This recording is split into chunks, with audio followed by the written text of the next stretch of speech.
What's going on, everybody? Welcome to another live stream. This is highly anticipated. People have been asking me to do this. We did it last week on a Thursday. Derek and ABL was involved in it, and we just want to have a discussion. A couple brothers that's on here. Obviously, I'm gonna have a diverse group as we go along, but some of the people that I trust, I have them on here. We're gonna get into some issues that are going on in America. You got ABL at the top right. I think that's the way people are seeing it. At the top right, we got ABL, Derek Gretanego at the bottom left, and then we got my boy Chi Brown from Consider Culture on the bottom right. So if you guys will just mute your things until I holler at you, and then we'll keep it rolling. So let me fix my camera real quick before we get involved because I need to be able to see y'all. 1 second. And Chi, can you turn your light up? If you got a little more light. All right, let's get into this. So let's start with Mr. Drew Brees. I want to start with Drew Brees. And because I watched the way they've treated Drew Brees and the way that they have just bashed that man, who have been a man of integrity, a man of honor in New Orleans. He's not only been a leader on the football field, he's been a leader off the field. Some people may not know exactly what he said, but ABL, you made a fire video about Drew Brees, exactly what he said. So I want to hear your take on the ABL. What do you think about what Drew Brees said and the backlash that came along with it? I think what he said was pretty basic. It was like, look, I'm not really for just, not standing for the flag, disrespecting the flag. And really what he was saying was about us coming together under the flag. It should be a time for unity, not division. That's what it should be about. And it wasn't really something it wasn't inflammatory to me. It was something pretty straightforward. But of course, he's getting roasted all over the internet, all over television. Everybody want to have their 2 cents to say, but it's like, this man is truly a philanthropist. Even Booker McFarland had to admit it. He was like, he's like the salt of the earth down there in New Orleans because he donated so much money, so much time, given so much resources of his own personal money, raised money, all of that for New Orleans. He just gave $5 million to Feeding America because of the virus back in March. So this man giving out all kind of money for charity, helping families directly, but then you want to just throw him under the bus because of this little small comment that was really all about unity. It's crazy, but that just shows you right there how everybody just want to disregard you and throw away all your accomplishments and what you've done as a person because of one thing they don't like that you said. All of what you've done in your past, that goes away. And man, I thought what he said was beautiful. He went through and said, I don't respect people disrespecting the flag or disrespecting our country. And then he went through and said, here is why. He had family members that served in the military that fought for this country. And then he went around and said, even the members of the civil rights movement and all that we have done in this country, all that we stand for together is the reason why we should honor the flag. And I feel like standing for the flag is showing unity. And so, Derek, why are people feeling like they're virtuous by coming after Drew Brees?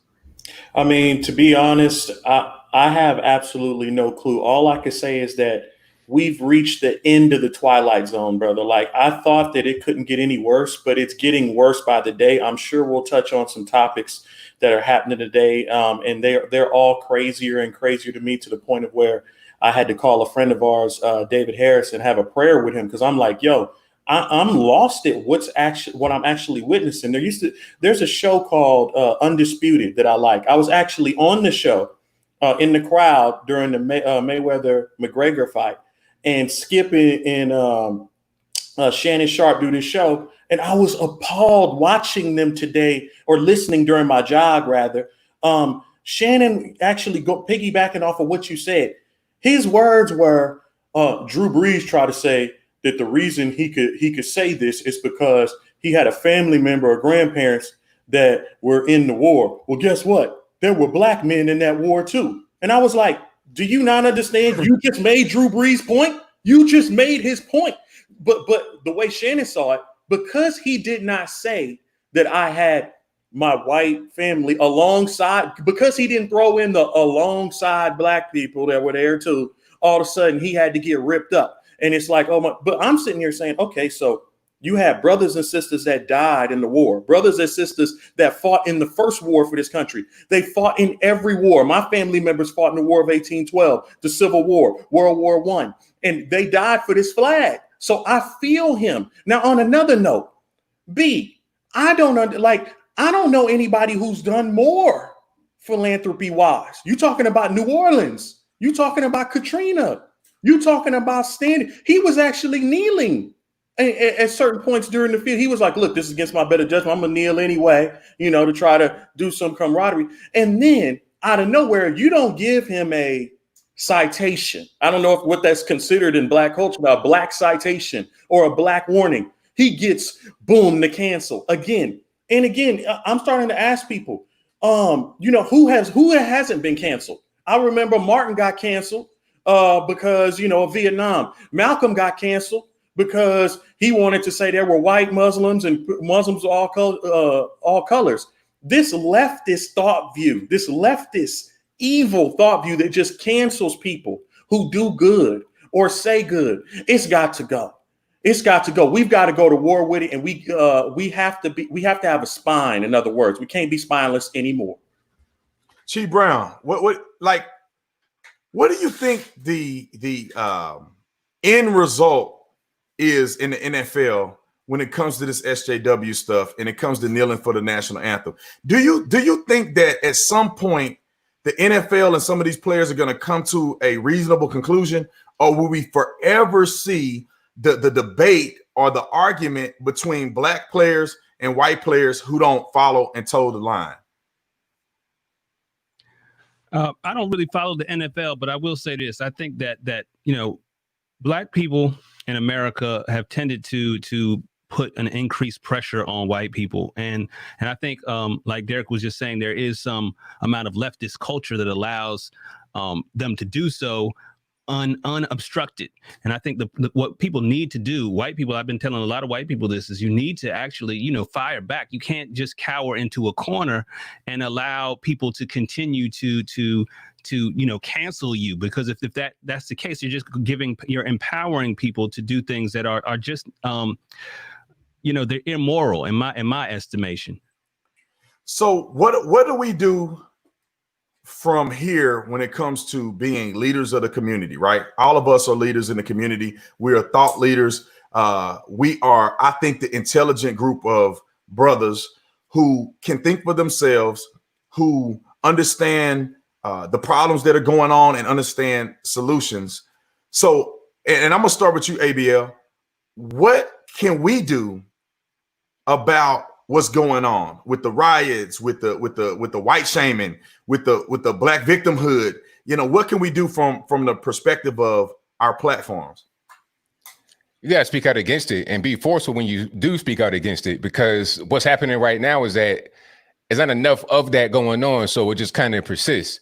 People are just saying whatever they want to say. Like when you go to mainstream media, television, when everybody watches, like talking about Skip and Shannon and everything else, they're going to keep pushing this whole narrative out there that, oh, no, you got to be a victim. You got to apologize if you're a white person. Like, I'm seeing some crazy things on my social media today. I saw a little girl now. The girl had to been probably about 4 or 5 years old at the max, maybe even 3 years old, kneeling with a sign talking about Black Lives Matter. And it said privilege on the top. And then it was an arrow pointing to her face. This is a little kid now.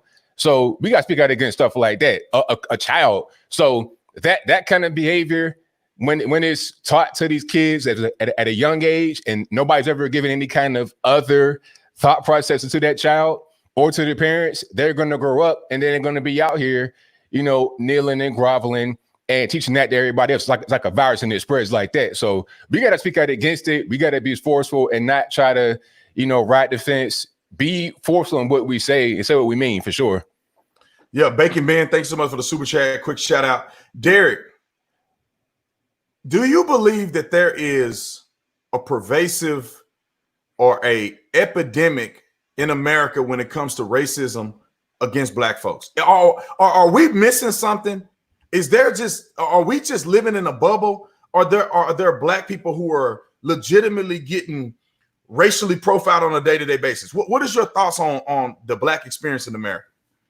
My thoughts are everything exists. Okay, of course, there's racism in America against black people. There's racism against white people. There's racism against dogs. There's racism. I mean, you got people who don't like dogs, people who don't like cats, people who don't like this, that, the other. The prevailing thought that we bring to the table, a lot of us, is that racism is not a massive issue like it was in the 50s, 60s, and 70s. We have other proverbial fish to fry right now before we get to racism. And like a lot of people say, well, you can't talk about black on black crime. You can't talk about black on black crime. I was talking to a mentor of mine, and one of the things that Black America hates to do, we like to call it our dirty laundry. You know, when something happens in the house, you're not supposed to say it outside the house. It's supposed to be mama know, grandmama know, everybody know, but you can't let it out the house. Now, when we come out and we say, hey, look, there's 50 shootings over the Memorial Day weekend in Chicago versus this death or that death. Well, wait a minute. You can't say that because you're putting another black man down.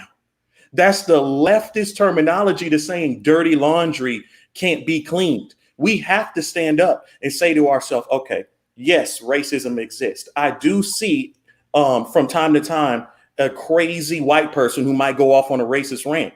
But I also see plenty of black people get on stages and talk about how white people eat mayonnaise, talk about how people are white this way and white that way. And let me tell you about you white folks. How you expect to change anything when you can co-sign that, but can't co-sign the other? So you're playing in a rotating game. And guess what? Some of y'all are ignorant to it, but some people aren't. Some people know the rotating game. They promote the rotating game and they make money off the rotating game. Chi, are we Uncle Tom Coon sellouts, or is the message that we presenting, which I think are mostly based in facts, if not entirely in facts, are we destroying the black community by our rhetoric? Or I'm saying just the way we come across. Do you think that that's detrimental, or do you think that we need to change up kind of how we present it to be effective in the black community? Absolutely not. I think that we need to continue, and I hope my mic is good right now. I think we need to continue to do what we're doing, continue to spread the messages that we're spreading, which is truth and facts. And I think that, people calling me coon or whatever else they're going to call me, it kind of comes with the territory. I'm used to it. But, at the end of the day, I think I've changed a lot of minds. Excuse me, my camera went out. I think I changed a lot of minds, and I've had people inbox me and tell me that I've changed a lot of minds. And when you talk about destruction, you look at the left right now. I mean, all the things that they're doing in regards to race right now, they're destroying communities. Right now, we have a global pandemic where businesses were already suffering. And then these people are putting more pressure on black business owners by destroying their businesses. And I already knew several black businesses who were struggling. I mean, these people were basically on life support. And now you have black people, just because you're angry, you're going to go out here and destroy black businesses or anybody's business. I mean, for that matter, it's really ridiculous to try and say that we are the bad guys, we're the coons or whatever, when you're doing all this kind of thing. Yeah, man, I think that what they've been doing has been so ridiculously counterproductive that it blows my mind. They are supposed to be protesting police brutality. They are supposed to be protesting that black people are being murdered for no reason by people of authority, or that their lives don't matter. In the process of doing protests, they have killed more black people than Minnesota Police Department has. I looked up the stats. In 2019, the Minnesota Police Department shot one black man unarmed in 2019. And I'm pretty sure 0 this year, because this year there's only been 3 people shot unarmed by police, 3 black people shot unarmed by police in the 2020 stats. So essentially they have killed about 6 black people, a few of them police officers, or people who are former police officers, people who serve honorably. And they've destroyed a tremendous amount of black business. They've destroyed the image of their community, destroyed the image of some African-American people. Now, I know there's white people involved in this as well, but hey, you stop pushing the blame around. There are black people that are going to be affected negatively by this. What have they accomplished? ABL, can you find a silver lining in here anywhere? Have any of this, from the day that George Floyd died, have any of this been beneficial to the Black community at any point? Nothing has been beneficial. Nothing has actually helped, because the whole thing from the beginning was, we got to get justice. We got to seek justice because of George Floyd's death, and we got to try to reform this system. The same exact complaints that I was hearing back in 2016 are the same ones I'm hearing right now. Somebody put up an excellent little infographic today, and it was from Google Trends, and you can see the interest for Black Lives Matter when it peaks, and it's 2 times when it peaks. 2016 election time and now 2020 election time.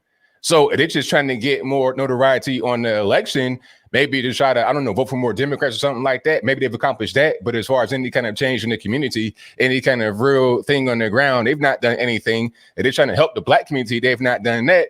They didn't kill more than they've actually helped. I mean, like the thing that really got me, that really affected me when I saw it, I had to kind of like just go to bed, man. That was when David Dorn, 77 years old, shot, killed out there in the street.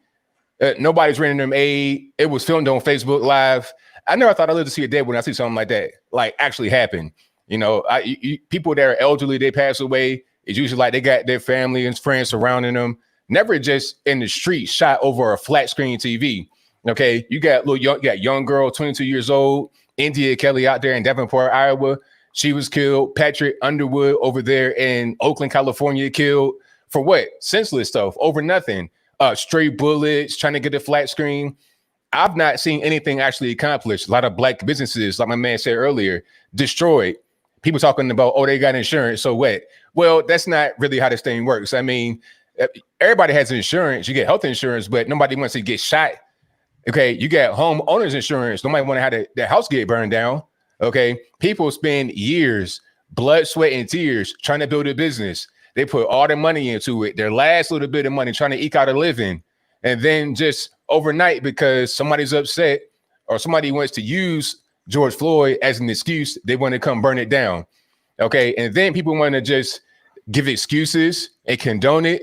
I don't see anything that we've accomplished as a result of all of this. All that I see is a bunch of regression that's going to be hard to overcome.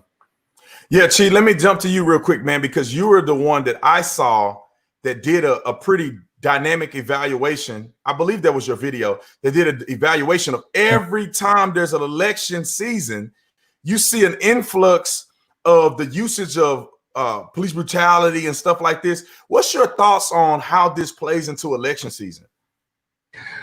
I'm not sure exactly how they plan to use it. I mean, I know that, you see Biden going on there on stage and saying certain things.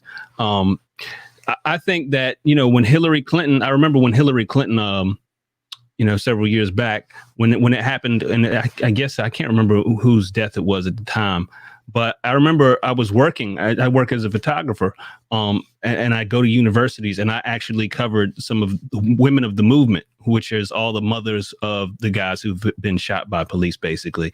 And then you had Trayvon Martin's mother and others. But they actually said during their discussion that they were paid by the Democrats to actually go and to give these speeches. So they are using these mothers of the movement to go to local universities and things of that nature and speak. And at the end of it, they were always saying, make sure you vote for Hillary Clinton. So I'm sure, the Biden campaign is probably going to do the same thing. That's what they do. They're pimping the Black struggle, man. They're pimping the Black struggle. Black leaders, Al Sharpton's, they're pimping the Black struggle. Derek, tell me the pimp game. Tell everybody how strong the pimp hand is in the Democratic side and some of these liberal Black leaders. I mean, it's really crazy. Just to piggyback off of ABL there, Italia Kelly's mother, the female who was killed in Iowa on Sunday night, her mother and me actually interacted and shared messages through the week. And they're trying to get a GoFundMe for her, but really have no national pub. So piggybacking off of what ABL is saying, this woman went to the protest, 22 years old, was in the passenger seat of a vehicle in Iowa, took a shot to the abdomen and is dead. Now, People are up in here right now. We're seeing stars at this funeral today, slow singing and flower bringing, doing all this stuff. We got this girl. They haven't even found out. They haven't even found out who her killer is. Why aren't these same stars that were offering money to bail out? Why aren't they putting up money for tips? Why aren't they putting up money? And so this is where it hits home. And you guys know this, as you know, a lot of times when you have these social media accounts, a lot of people reach out to you whenever they can't get any kind of pub nationally because the media is sitting here. And it seems like all too often, the people that reach out are people that have been harmed by Black people, because Black lives apparently only matter if they're killed by a white man. And it's politically driven in some sort of strange way. Now, as far as the pimp game, I'm glad you brought this up, because I believe Reverend Al, if that's what they're still calling him, today said something to the effect of I think he said something like he'd been a preacher or something since he was 5 and he never saw somebody hold the Bible like that. Well, here's the problem, Al. Were you a preacher? I want to ask him if he was a preacher when he was working for the FBI, and then he went to jail. Like, I wonder if he was holding his Bible while he was putting those dudes, the Italian mafia, in jail when he was working, doing that. So again, stop bringing up, you at a funeral, man. You at a funeral, and what he wants to do is similar to what Candace Owens said to T.I. When you in a predominantly Black crowd, what you want to do is start doing them gotcha moments. He did that for the crowd, like, yeah, look, I'm gonna get Donald in front of, yeah, I'm that bad, blah, blah. And it pleases the crowd. But again, I'm telling the crowd right now, is any of that pleasing getting you any money? Is it getting you any home ownership? Is it getting you any land, any legacy?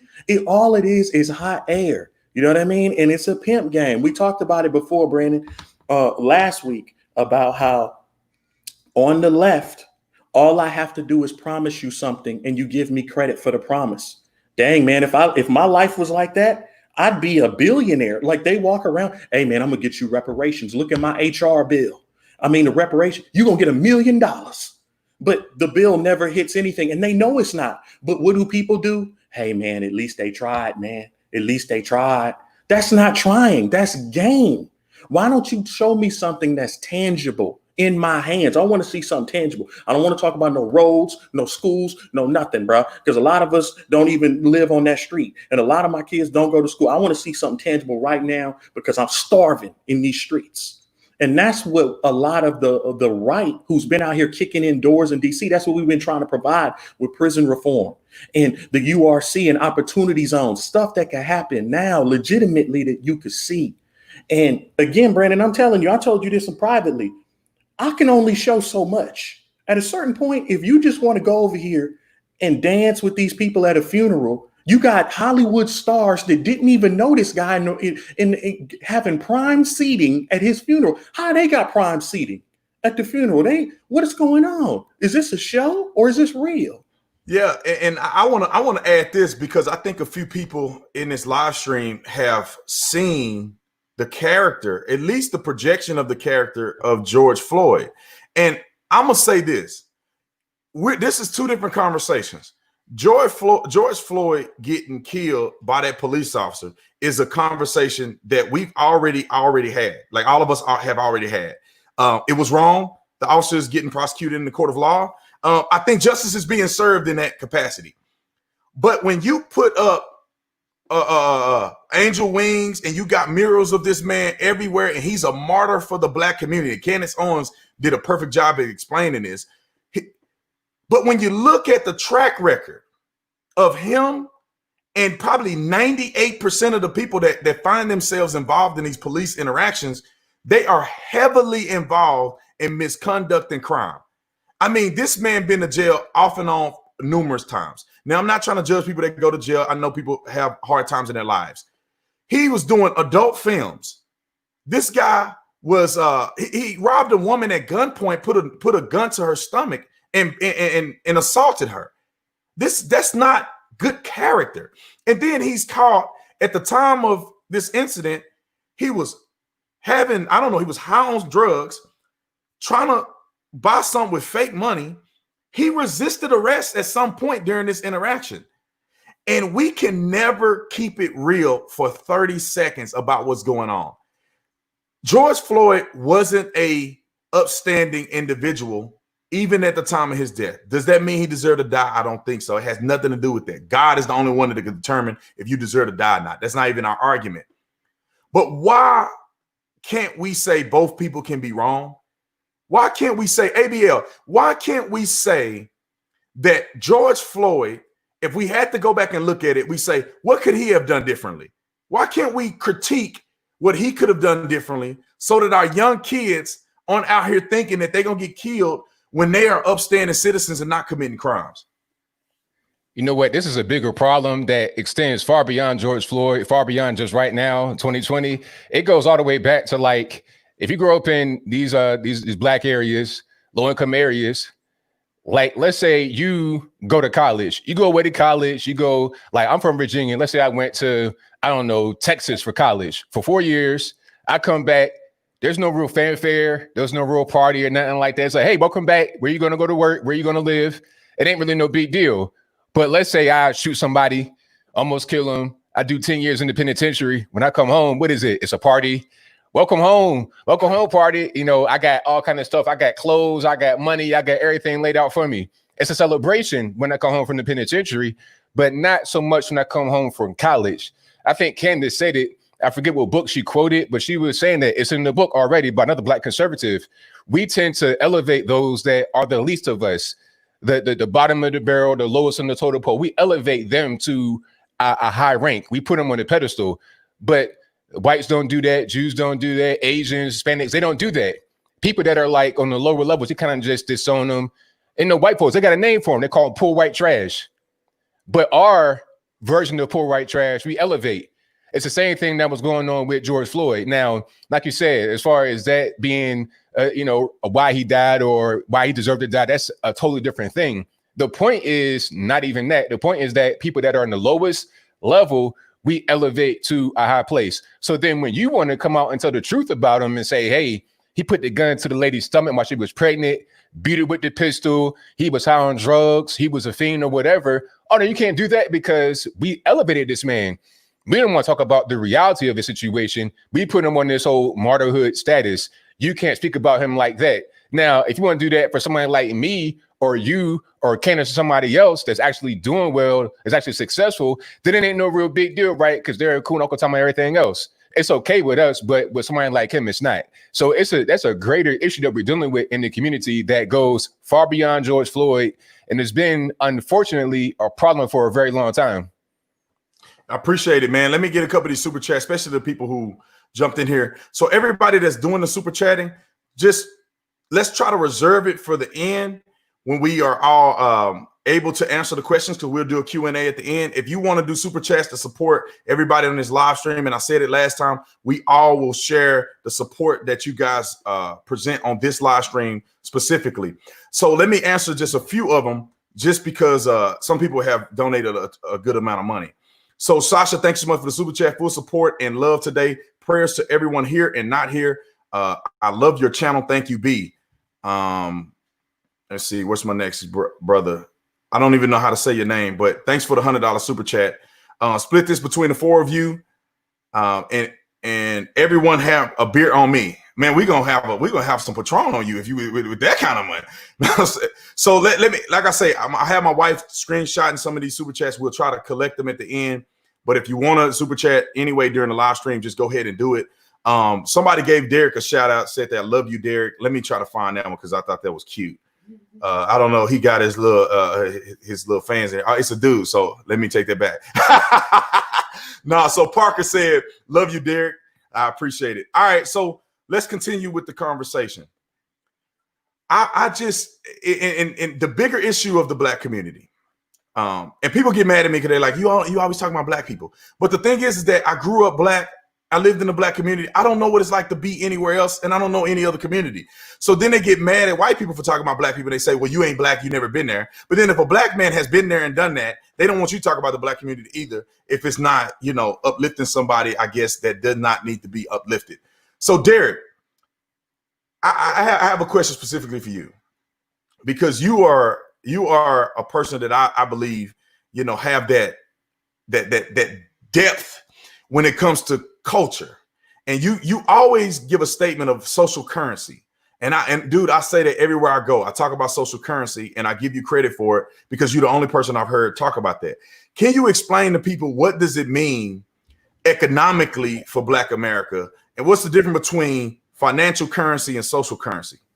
So I guess like it was many moons ago when I was a kid and I first came up with this thing because I lived a very, I guess you could say, affluent lifestyle in California.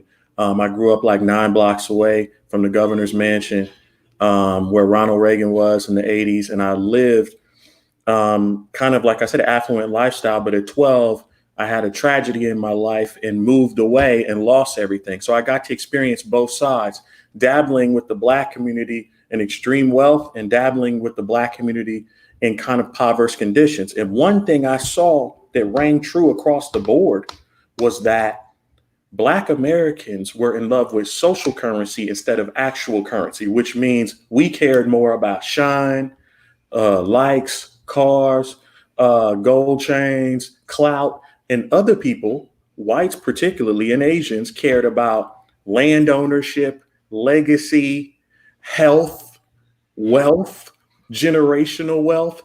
And I began to say to myself, why is it? And what is the conundrum? I began to ask myself why into these philosophies as to why Black America can't turn the switch. And that's where I started to first go into the leftist terminology and say, wait a minute, these leftists are playing this game with Black America to where you care more about socially being cool than actually caring about your family. You know what I mean? And that's been my mission ever since, is to try to wake people up and say to yourself, yeah, that star is telling you to go march, but why is he telling you to go march while he's in his bubble bath? That doesn't sound, look, that doesn't sound like real currency. It sounds like you trying to go get some shine. That's social currency. Social currency disappears in the morning. When you there popping bottles and doing all that, that's not there in the morning. That's social currency. And don't get me wrong. Like I said, I'm, I do my thing. I like to go to Vegas. I have fun with social currency. I cool and kick it, whatever. But you have to understand that there's something bigger. There's something bigger for you out there. And a lot of that comes from we have a lack of individualism as a culture. We are trained to be a collective culture. So when I see Black culture, it's basically like I'm living my life through LeBron James rather than living my life through me. I got LeBron James jersey on my back. I'm so brainwashed that when he win, I'm running around the city saying we won. And it's like, no, you ain't win. You ain't getting no check. LeBron don't know you. And it's like, and people want to get mad at you when you say that. And it's like, don't get mad at me. I'm trying to motivate you so you can get your own glory. You can't live through another man. And that's why part of the people are so angry out here, because they sit here and say, you know what? You my favorite star. You let me down. I'm canceling you. And I say to them all the time, do you think that star cares when you cancel them? Do you understand the Black community owns barely any banks? They own barely any hospitals. They own barely any grocery stores. What are you doing by canceling them? Like making them go hang out with more white people with ownership? Like what? Like, again, I'm not saying that to dog anybody. I'm saying, when are we going to wake up and say, look, we need to get this 13% population up to like 30%. How do we do that? We stop killing each other in the streets and we stop aborting more babies in New York City than are born there every month. You understand what I'm saying? That's how we do it, you know? That's a great point. I want everybody to give a shout out to your social media so people know who you are, where to find you. Everybody said some really good stuff. ABL, where can they find you at, man? Oh, yeah. The best place to go is right here on YouTube. You could just search the 3 letters right there. ABL. I'll come right on up. Also, go to my website, anthonyblogan.com. That is ANTHONY, the letter B, LOG-again.com. Check it out. Derek, where can they find you, bro? Derek Gradinigo on Instagram and Facebook, and at D Gradinigo on Twitter. Just D, the letter Gradinigo on Twitter. T Brown, where can they find you at, brother? You can find me at Instagram at Consider Culture. You can find me on Facebook at facebook.com/Consider Culture, and of course on YouTube/Consider Culture. All right, I'm gonna go to you, T. What I mean, are Black people cursed? Like, somebody came up with this idea and they were like, oh, black people are cursed, because we keep going through the same old stuff and it seems like nothing is changing. And brother, every time you think we got a victory, we just go deeper and deeper into the rabbit hole, and it's almost impossible to come out, because you have celebrities that when something stupid happens, they have the platform, man, and they come right out and be dumb.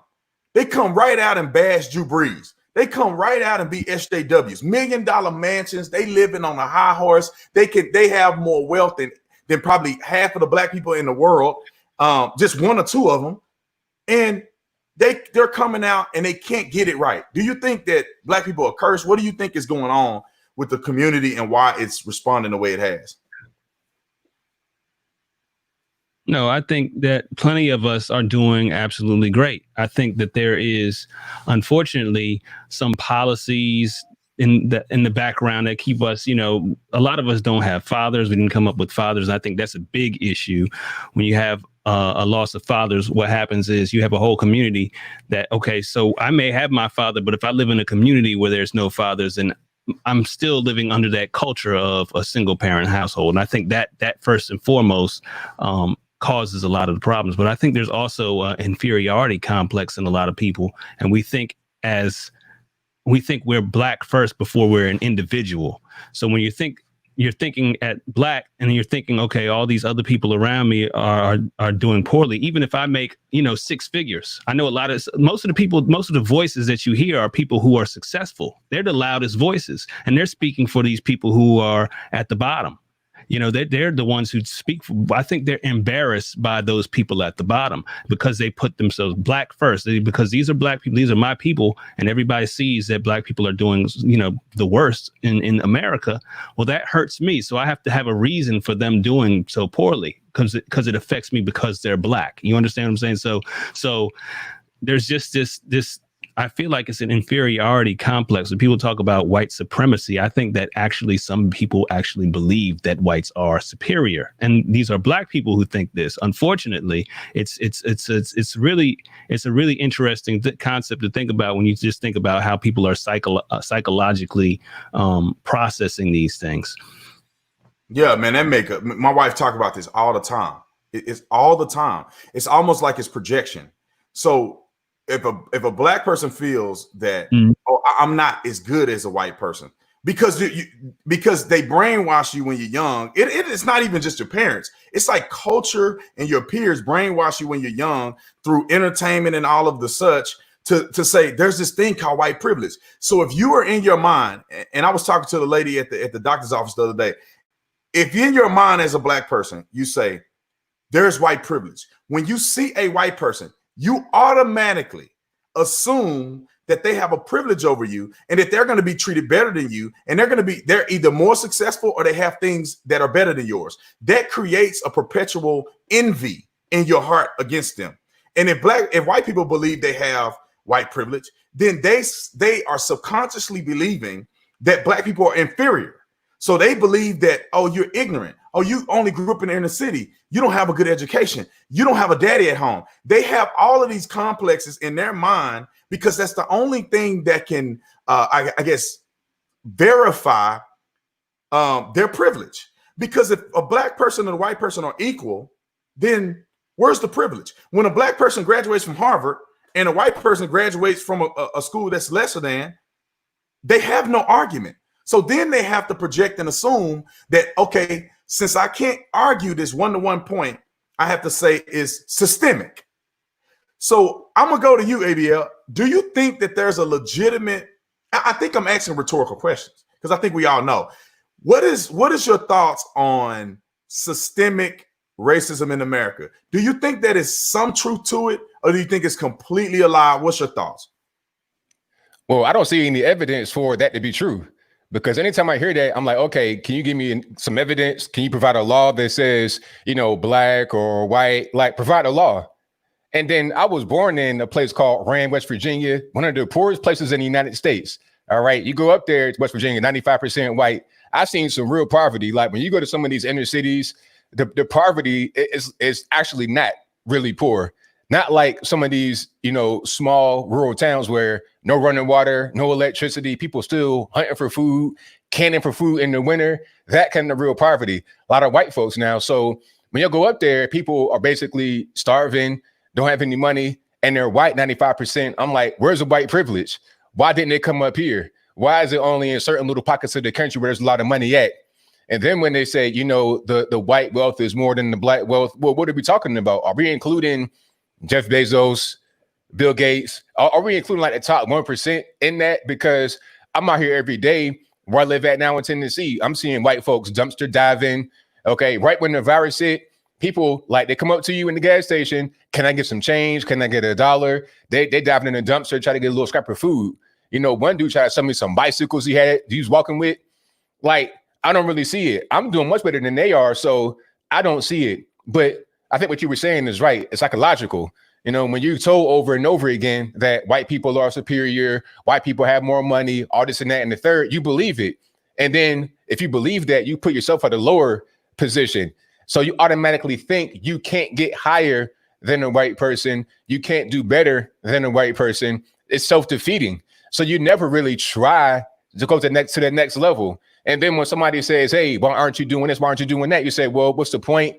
I'm not white. I'm not going to be able to make it. It really just hurts people in the long run because they've already defeated themselves before they try. They already have lost before they play the game.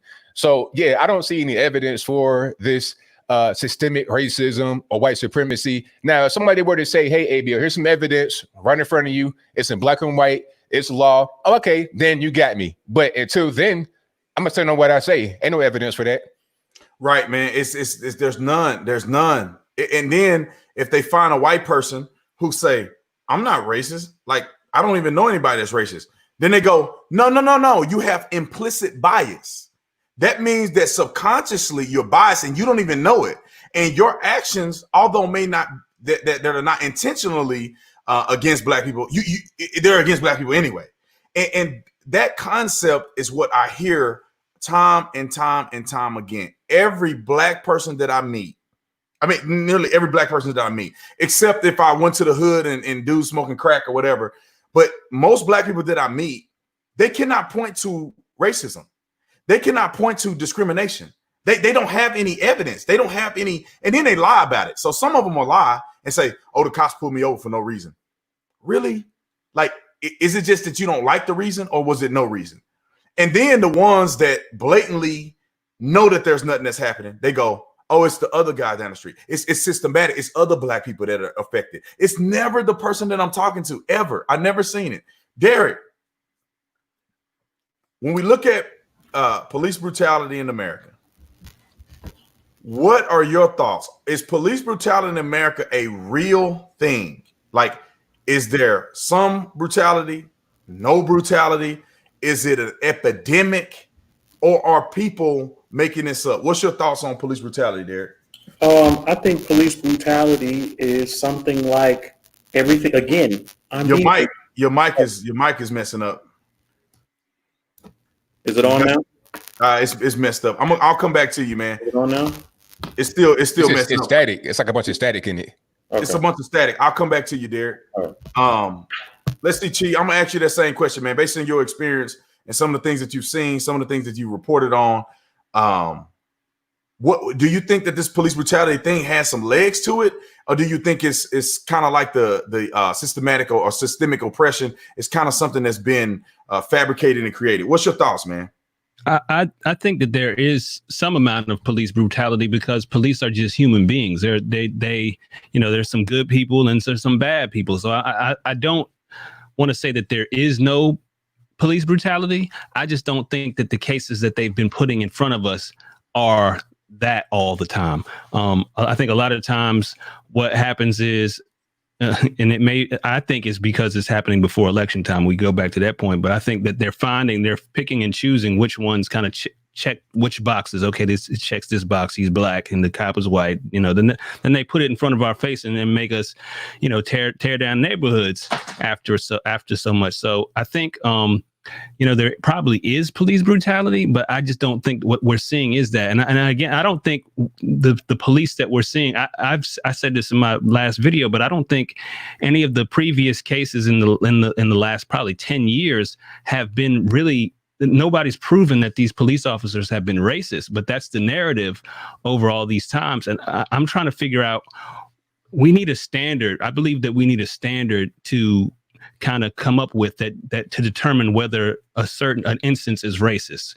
Because right now, just because it's a black person and then a white person, you're saying, okay, now that has to be racist. But you don't say that with interracial relationships when they break up. You don't say, okay, well, this guy's dating a white person or he's dating a white woman and now they divorce. You don't say, okay, she's racist because of that. I mean, we have lots of interracial conflicts that don't get categorized as racist. Why is it that with the police, it's like it's always racist? Every time you see a white on black, there's no evidence other than that fact. That's the only evidence that's ever presented, is that you have a white officer and a black victim. That's not enough for me. I think we need more than that.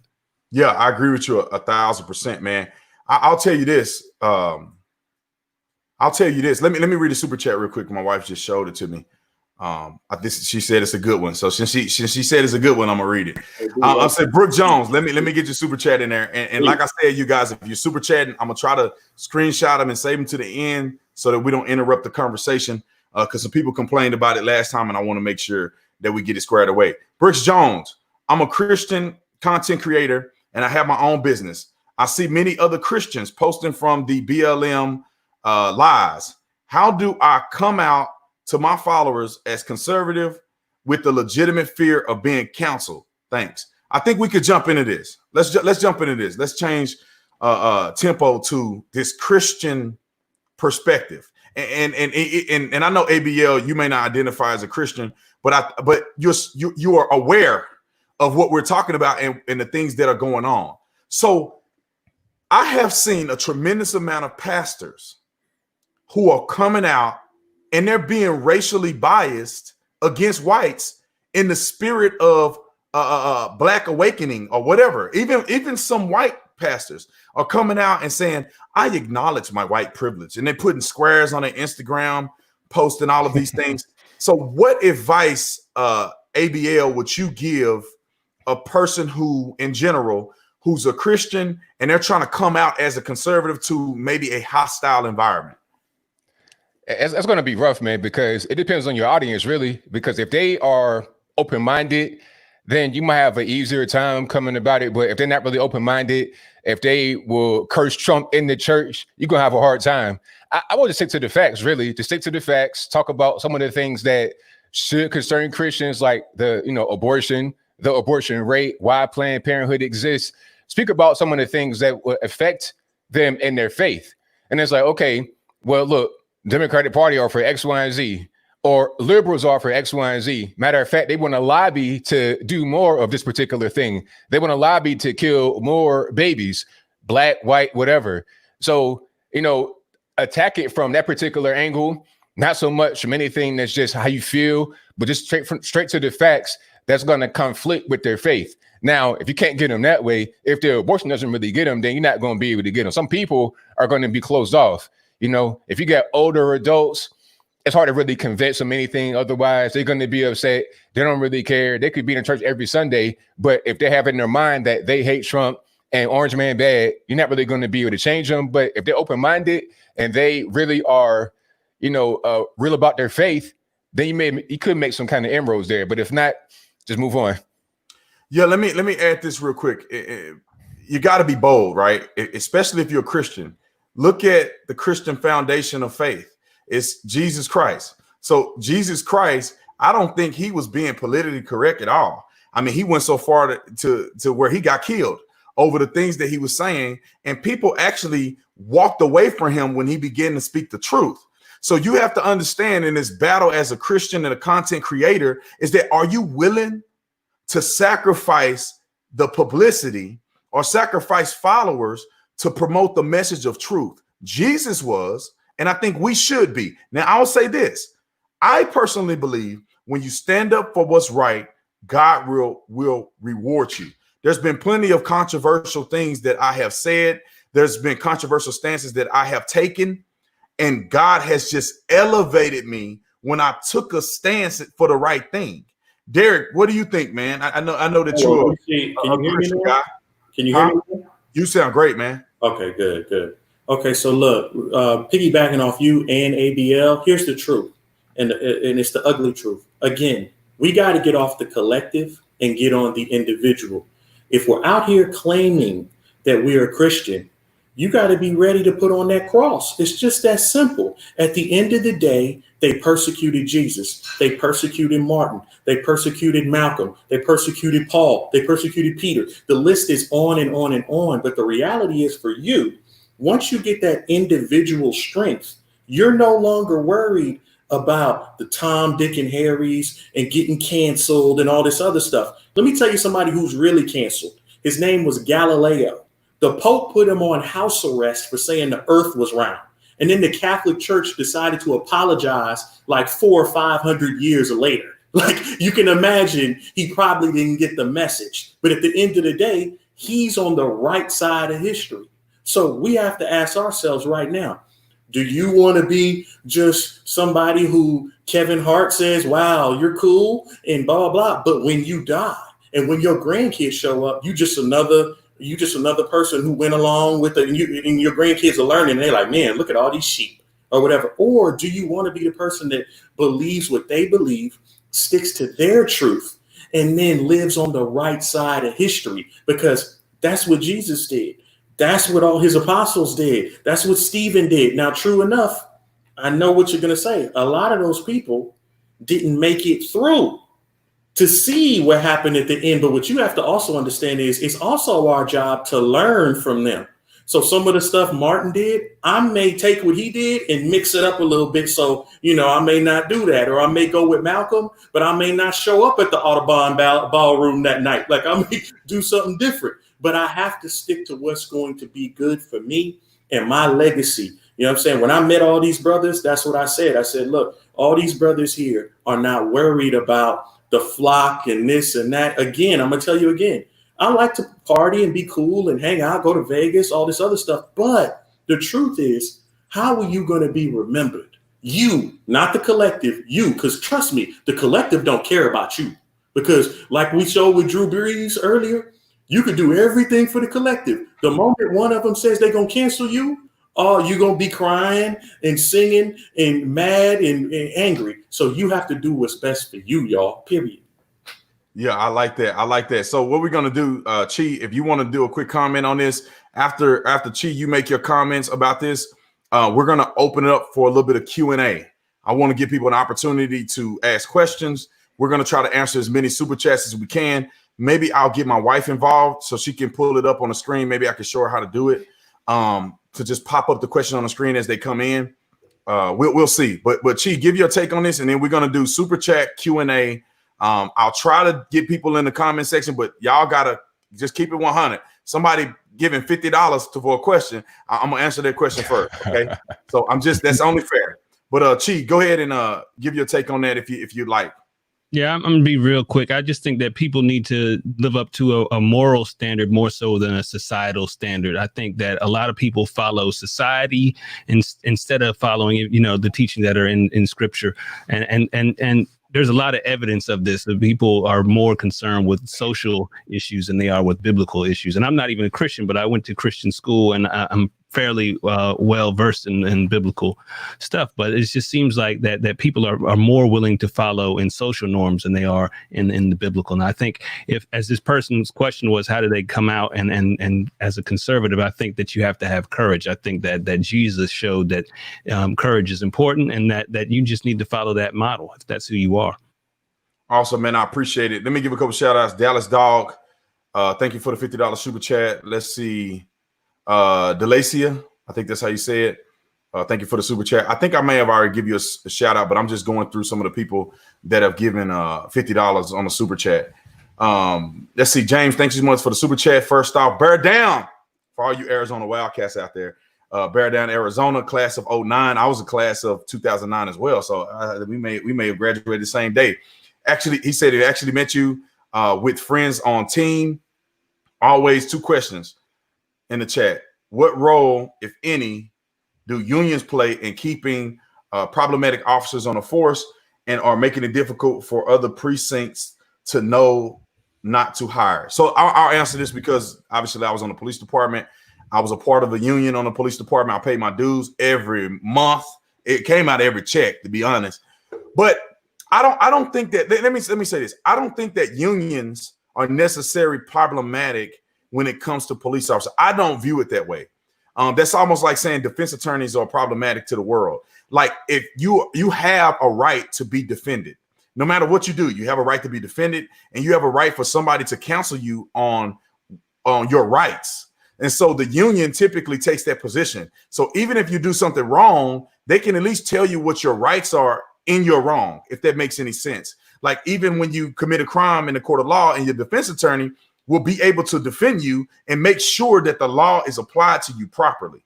And that same function is for the union. The union also does a lot of positive stuff for police officers. I don't know about teachers unions and stuff, but the police union, I mean, they protect their officers. When you get into an officer involved shooting, your police chief is ready to throw you under the bus. People may not realize this, but that is, all police officers know this. Your chief will throw you under the bus back over you. They will fire you. They will discipline you for political correctness. They won't do it because you did something wrong. And every police department in the country deals with this when it comes to bureaucracy. So the police union will say, no, wait a minute. Was that a violation of policy? Was this something based on the police department norms, based on the police department's precedent? Did you fire this officer for a right reason? So I don't think that the unions necessarily are the problem. The problem is the police chiefs. The problem is accountability in the chain of command. Also the problem is that there are so many people crying wolf that it's almost impossible to investigate real issues on the police department, because every police complaint on the police department has to be taken seriously. So a lot of people bombard the police department with bullcrap complaints, and then they can't get around to that joker that should have got fired 3 months ago because they steady investigating all these other ones. So I think that that's more of a problem than the police union. Let's get to a couple other questions. If y'all have a question, you can address it to any one of us on the panel here. Rush Limbaugh. Let's talk about this for a minute. Did y'all watch? Who watched Charlemagne and Rush Limbaugh on the Breakfast Club? I didn't watch it. I saw Raise that. your hand if you watched it. Chi, you watched it. Derek, did you watch it? I'm gonna start with Chi and ABL. What do y'all think about that? Because somebody told me that Rush said, "Hey, I'm putting all the guards down. What can we do to come together?" And Charlemagne, the guy, said something real stupid. ABL, what was your thoughts on that? Yeah, it was kind of a dumpster fire, because they came at it. When I say they, I mean in Breakfast Club, Charlemagne and them. They came at it from an emotional point of view, and it was an opportunity for a bridge to be gapped, but they didn't really do that. Rush asked straight up. He was like, "Okay, what can we do? What is white supremacy? What can we do to really fix it?" Charlemagne was talking about white supremacy in a real nebulous way. Didn't really give any kind of answers. It's like, come on, man, you got Rush Limbaugh, one of the largest influencers in a conservative space in the world, on your show.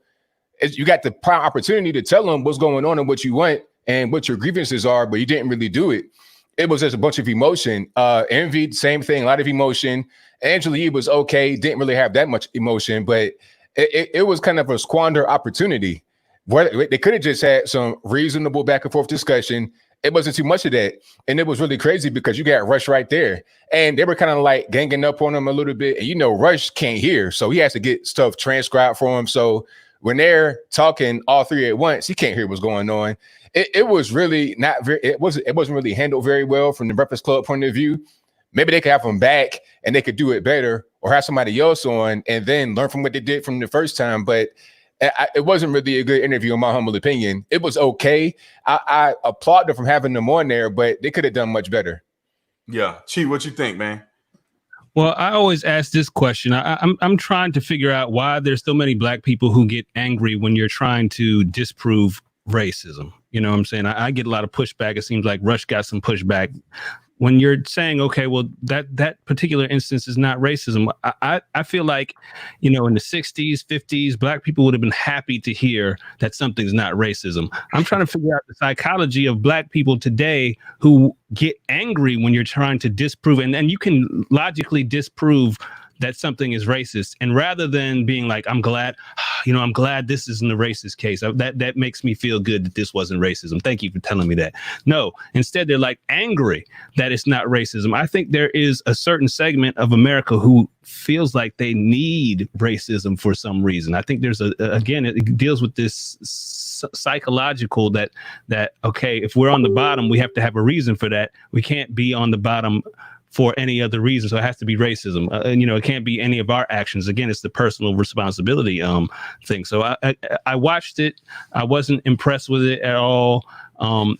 I wish Rush would have hit them with some of the white cases where white people have been shot and killed by police officers, because I think that's important to understand. I think a lot of people don't understand that there are a lot of white people who get shot and killed by police officers too. And that's another thing. Why is it that black people are not bringing that up? If the whole thing about Black Lives Matter is, well, white lives matter more than black people. So if you would see that, okay, all these white people are getting killed, that seems like, okay, so they don't care about black people. So let me show them that these white people are being killed by officers as well, and maybe that'll get more white people involved with our movement. But no, they don't want that either. It seems like they want this to happen. It's like it's really interesting to me. I think it's a sick psychology going on with it. Yeah, it's a money grab, man. It's a money grab. Derek, let me get this one super chat because this is real quick, and then Derek, I know you want to touch on it. I'm coming right to you in a second. So James I see Carver. Thank you for another super chat. Immediate and potential threats ending. So I think he's referring to, when does immediate threat ends? When can you protect the life of yourself and other people? I think a person was hit in the head with a skateboard and different things like that. So at any point in most states that you feel that your life is in serious danger of being injured bodily or serious bodily harm and or death, you can defend yourself with deadly force. Most cases, most states are the same. Self-defense is not just the defense of yourself. Self-defense can be the defense of yourself and others who are potentially being harmed. So if you feel like somebody else is in a life or death situation, you can defend them with deadly force in most states. I don't know of a state that doesn't have it, but I haven't read every state legislation on self-defense. So people can understand and realize that as well. If you are walking down, and that's why I carry my gun everywhere I go, because if I'm going somewhere and I see somebody getting robbed at gunpoint, then I'm going to take action on behalf of that person. I have an obligation and the right to do so. So, Derek, jumping back to what she was talking about, piggybacking on that, where did you want to say? I just wanted to piggyback because that was so profound what you said, brother. Like, I really agree. And I wanted to piggyback one thing on it, is that when you have that level of comfortability, because a lot of Black Americans are claiming, I want this. But then when I toss it in your hands, there's an element of fear. And so now what we're starting to see, this is what's crazy, B, we're starting to see Black Americans say, oh, well, look, we finally got the white brothers that's with us right now because they agree with our victimization. So you see these kind of beta males popping up, and they're like, oh, see, this is the crew. But in the end, I need Black America to understand you're going to lose this one too. Because remember, the beta males that are popping up right now are into anarchy, feminism, and the LGBT movement. So what's going to happen is they're like, yeah, we in your movement. And they are replacing the civil rights movement with the LGBT and feminism movement, so that when you go to these civil rights marches, you don't even see Black people no more. It's them. So they think, oh, these are the white people. They got our back. No, fool.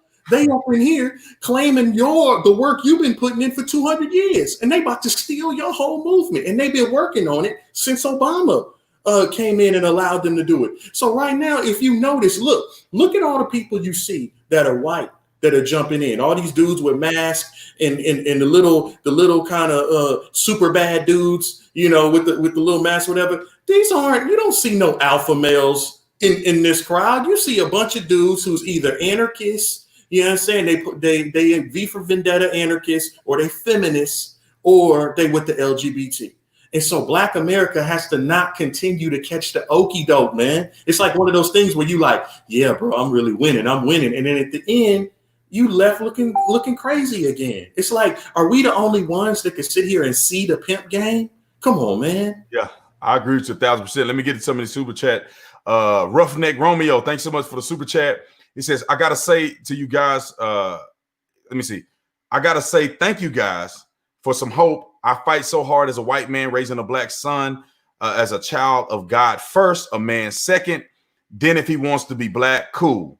I get attacked by many groups, but tell him he leads himself. I think that's a great point. I mean, that's a beautiful statement. I mean, my son is biracial. He got a white side that love him. He got a black side that love him. And I tell my son all the time, you ain't black. You are biracial. You have just as much white in you as you have black in you. And you got the best of both sides, baby. You ain't got to feel like you got an identity crisis, you know? And I think that people that are dealing with the biracial children should be, I would say, encouraged to not put your kid in a position to have to be black, because then they end up like Colin Kaepernick, you know, where he's raised by white people and then he loses his identity. And the only way he can find his identity and fit in is if he try to be black.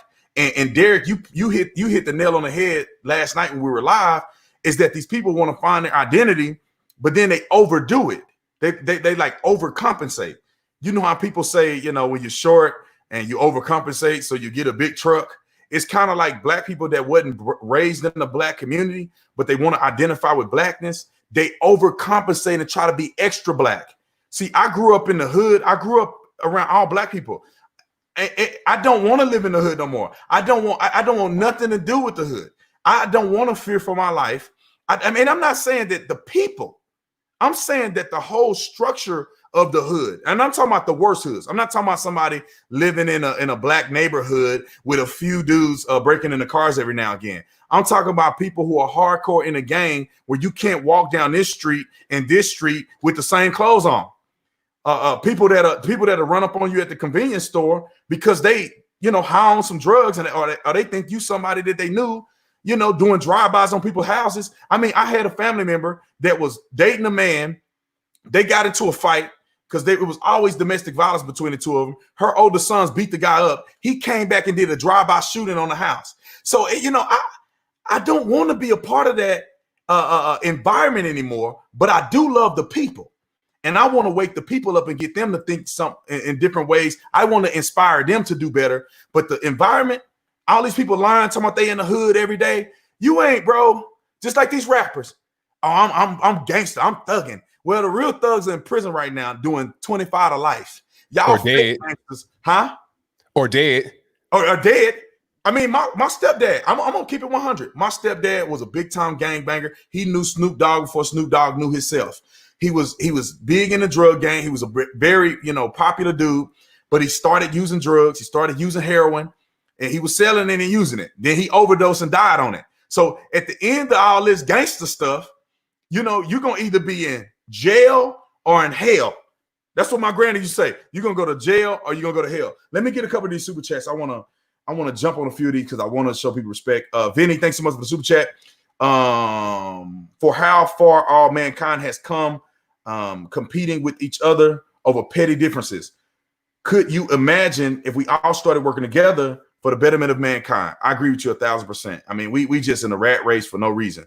That's why I think Drew Brees' statement was really, really good, because he said standing for the flag shows unity, and it shows what we have progressed together with throughout this country. Baby, you got some super chats on there? Yeah. Because let me try to catch a couple people. I know people have been just going and going and going.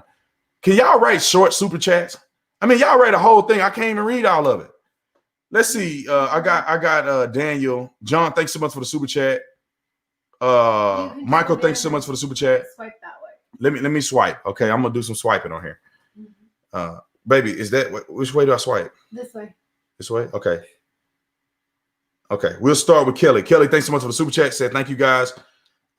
Trey, thanks so much for the super chat. What do you guys feel about people saying that white racism are worse than black racism because white racists are in positions of power, but black racism are not? So let's talk about this real quick. And everybody give a quick, I mean, if you want to jump on it, let me know. But give a quick, I mean, don't be too long about it, but give a quick synopsis on what you think. Because I know everybody's heard of this, where they say, well, black people can't be racist because we're not in a position of power. What do you think? Start with ABL.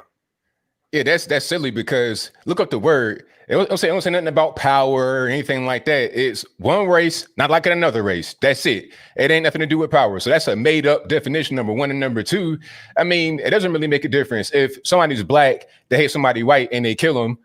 I mean, come on, that power is there. You can pull a trigger on the gun. So nah, it doesn't make any sense. That's not a real definition. Anybody can be a racist. To think that you can only have some people be racist and not others is racism in itself. So nah, that's fake. Don't let anybody tell that to you. That's just not a real thing that exists. That's something that somebody made up in some random school somewhere. Yeah, some SJW college where they brainwashing these students. Because I took that in college. I took the study they had in college at the University of Arizona. They had the study of whiteness and blackness. And so I took the study of whiteness. I didn't get around to the study of blackness. But in the study of whiteness, they talked about white privilege and the white society, white supremacy. And then one of the things was that white people are the only ones that can actually be racist because they have an economic system of power. And then when President Barack Obama became the president, they somehow didn't accept the fact that black people are now in position of power. The first family, the most powerful people in the world, were in the Oval Office. And there was plenty of black people in our government. Plenty of black people in Freddie Gray's case that are leading the government. The chief of Minneapolis, he's a black man. I mean, he's mixed, but he's black according to American standards. So let me try to get a couple more super chats real quick. Kirk, thanks so much for the super chat. He is speaking about Candace Owens' video. Did y'all see Candace Owens' video about just let me know. Give me a thumbs up if you thought it was good, thumbs down if you think it was whack. Give me if you do anybody got a medium thumb up? I think it was good, man. I like what she had to say. All right, cool. Let's go to the next one. Laura says she love us. Love you guys. Continue to display logic and thought. I appreciate it. I got my gentleman with the $100 super chat. I'm swiping this way, right? Okay. Adrian said the young white SJWs and celebrities are so misguided.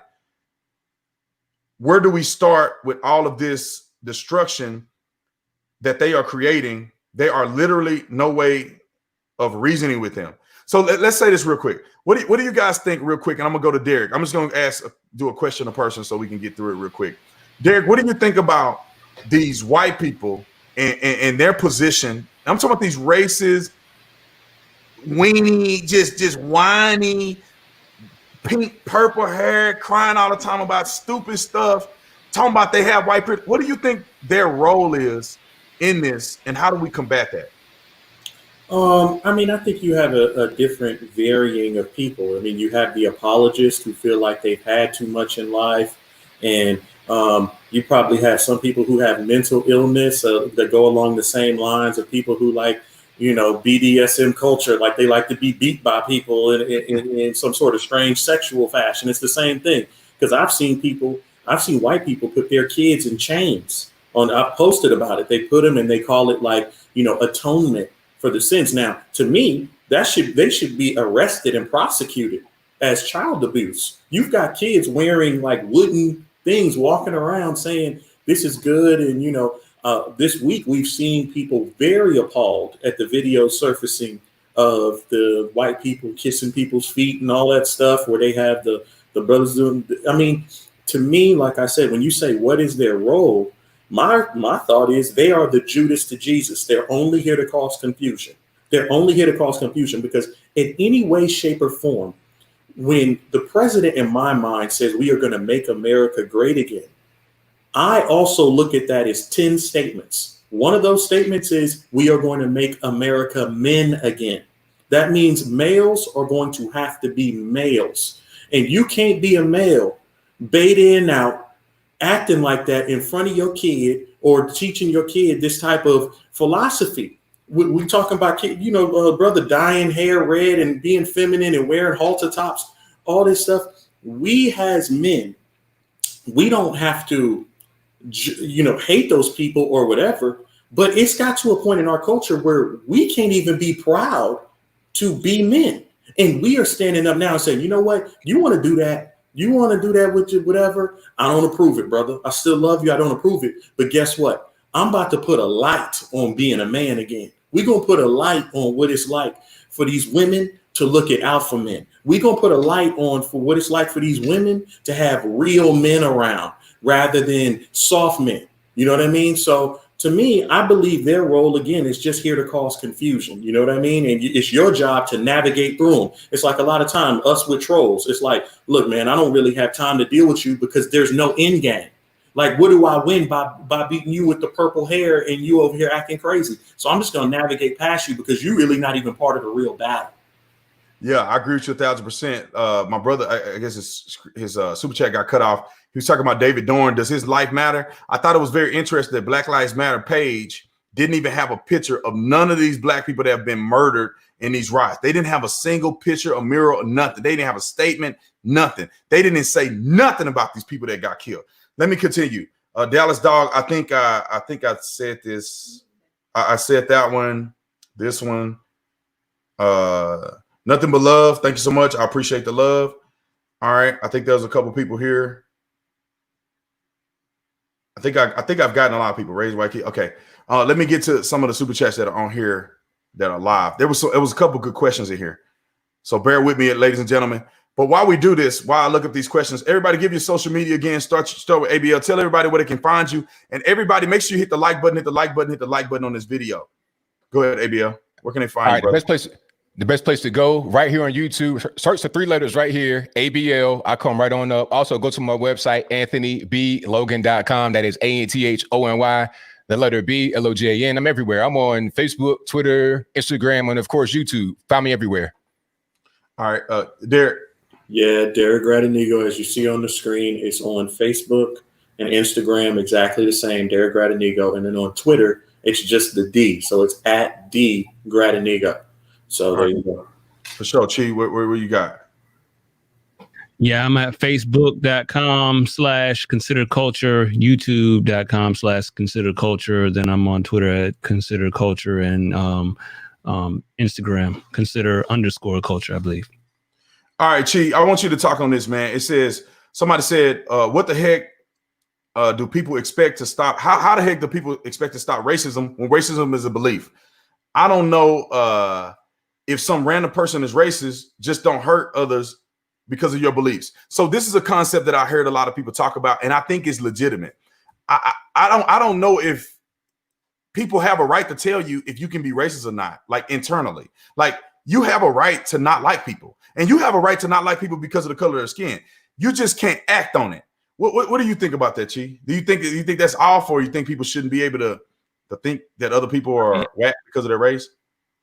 I think people, are going to be racist, regardless of whether I want them to or not. It doesn't really matter. I mean, you can kind of fight to try and get people not to be racist, but the best way I think to be able to do that is to show that you have moral character yourself. I mean, I think that when I actually go and look at racist pages. I forgot what was that Stormfront used to go to that website and actually read what they said. And the unfortunate thing is they would point out the same things that a lot of us point out, and is that there are problems in the Black community. We all know this.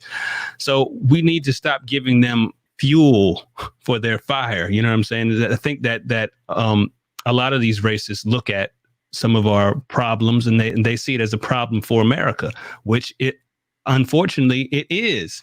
So we have to try and to be able to change those notions. We have to be able to change our culture. I mean, that's really what we need to be doing, is focusing on changing ourselves and not worrying so much about what people think. Awesome, man. Kristen, thanks so much for the super chat. She said the first person who told her about Jesus was Black. It's not about skin color. Let's see. Mary, thank you so much for the super chat. Discuss who benefits for keeping us divided. And so I'm going to ask it to you, ABL. Who do you think benefits the most by keeping us divided out of all the groups? Is it politics? Is it politics? Is it the white man, Sean King? Is it who is it? Well, anybody that has a stake in it, really. I mean, the political apparatus, obviously, the Democratic Party, they got like 95% of the vote all the time. That's presidential, local, whatever, and they depend on that. And now they start to see it kind of slip away. Then they're trying to get the illegal aliens to come in here and replace that particular vote. So it definitely helps them. And you brought it up, the white man, Sean King, people like that, your Black Lives Matter, your Antifa, all these people really benefit on it. and they don't really care that it's causing death and destruction. It doesn't really matter. We're talking about David Dorn and everyone else that has passed away, that has been shot, killed, beat to death, or whatever as a result of all these protests. They don't really care about that. As long as they're able to get their particular message out there and get everything accomplished that way, that's what is really important. They purport themselves to be in favor of Black people surviving, Black people thriving, but it doesn't really make sense when you zoom out and look at it, because their policies that they put on the books or try to get put on the books actually have us in the worst place, but they are in a better place. So for them, it makes sense to do what they're doing. Yeah, that makes sense. Somebody said, Officer Tatum, there was a time when biracial Black and white men and women identified themselves as being Black. Okay, and I guess that, let me just say, thank you for the super chat. But I think that is pushing racism and white supremacy. And so the same people who are crying about white supremacy in America are the same people that's allowing white people to have a pure race. And I'm not trying to be hyper racial, but this is something that I learned in college. And I said, dang, that's pretty interesting, because there was a point in time in this country where white people wanted their race to be pure. So if you were mixed with anything, you could no longer be white. White people were pure white race. Black people were mixed with everything, and they didn't even care. And so nowadays you find Black people even perpetuating white supremacy by saying, although I'm mixed Black and white, I'm Black. I'm not even identifying with white. And that's just pushing the division even further. I think that people should be able to identify with both of what they're, at least in intermediate. Like if your mama white and your daddy Black, like you should at least be, I'm Black and white, because all of us are mixed somewhere down the road in the food chain. Somebody asked a question on the super chat. Were we or any of us afraid of losing followers because of how we've come out, whether we've switched from Democrat to Republican or just even making a YouTube channel? Let's see. Let me go to ABL. I'll start with ABL again. ABL, were you afraid, just real quick, were you afraid of losing followers, or did you not care? No, I didn't care, because the thing about it is you can't really be trying to gain followers in an inorganic way. You got to be yourself naturally. If you're trying to do things to put it out there to try to gain followers, that's not really going to work. You got to be yourself. You can't be worried about anything, try to cater to anybody. You got to be authentically you, because if you're not, it's going to get found out. People ain't really going to buy into it, so it won't matter anyway. Chief, did it bother you, man, that like people are turning on you? I'm sure people turn on you. I'm sure people turn on you. We all get turned on for some reason, even people in their family. But does it bother you that people turn on you because you are not the status quo, or you're not the typical Black man that think one way? Absolutely. I mean, it bothers me, but to me, the truth is more important than that. I mean, I've lost some really good friends to this, and I mean, I sometimes I don't even find out until word of mouth. Like years later, I haven't spoken to somebody, and then somebody tells me, "Well, they're not speaking to you because you're a Republican or you're conservative or whatever." So, I mean, it's sad. I wish that I still maintain these friendships. Now, some friendships have grown stronger, and I've been able to influence some people. They may not be Republican, they may not be conservative, but of course they see things in a different light, because they understand that I'm presenting things in a logical manner. I think if you present things in a way that people will understand, that you're probably going to get. I mean, if people are being intellectually honest, I always have this thing about people being intellectually honest. I think a lot of people aren't intellectually honest, and if you have a friend like that, it's going to be hard to persuade them of anything, and if they have emotions and everything else. So, I mean, I think it's important to just stand firm no matter what. Yeah, Derek, what do you think, man? I know you lost some people. I know some people been shady to you. Yeah. I mean, they've been shady to me and you lately. Yeah. ABL too. Some people that were like we best friends with, and then you see a video, they got your name on a video saying you are Uncle Tom sellout coon. And you like, bro, we were just taking a photo together. I mean, I had a guy that I was just in church with, him and his wife. I'm in church. He get on my live stream and say I'm an Uncle Tom sellout N-word and I'm a coon Oreo. Right. I was like, what? You? Derek, speak to it, man. So again, bro, this goes back, and like my brother Chi just said, I respect everything he said about him being hurt. Y'all could believe me or not believe me. From the beginning of this, I give zero damns about anybody. No, I swear to God, because once I took that individual course of saying I'm gonna be remembered, I already knew that it was at some point going to cross some sort of Jesus sand or some Malcolm sand or some Martin sand, and I'm going to need my individual nature with God to get through it. So when I first started this Trump thing, bro, all of y'all probably know what it's like to be like, damn, everybody in the barbershop, I don't know if you could go back.